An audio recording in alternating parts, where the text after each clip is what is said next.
સમગ્ર સિદ્ધપુર વિધાનસભા, પાટણ જિલ્લો, મારી લોકસભા અને સમગ્ર ગુજરાતમાં આજે ગ્રામ પંચાયતની ચૂંટણીનું પરિણામ છે અને ચૂંટણી એક લોકશાહીનું પવિત્ર પર્વ છે અને આ પર્વને આપણે સૌ ધામધૂમથી ઉજવી રહ્યા છીએ.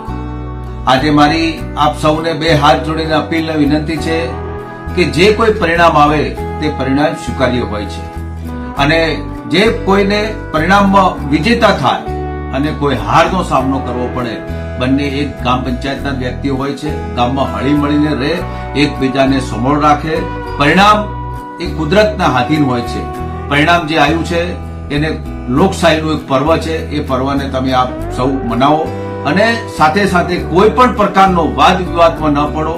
ગામની એકતા જળવી રહે, ગામમાં ભાઈચારો જળવી રહે અને કોઈની સાથે દ્રોહ કે વેર રાખ્યા સિવાય ગ્રામને વિકાસ કરો અને ક્યારેય પણ જ્યારે ફરી ચૂંટણી આવે ત્યારે ફરી યુદ્ધના મેદાનમાં લડજો. પણ જ્યારે ચૂંટણીનો પર્વ પત્યા પછી આપ સૌ હળી મળી એક સાથના સહયોગથી ભેગા રહી અને ગામનો વિકાસ કરો એવી સૌને શુભેચ્છાઓ અને સંદેશો પાઠવું છું. આપ સૌનો આભાર.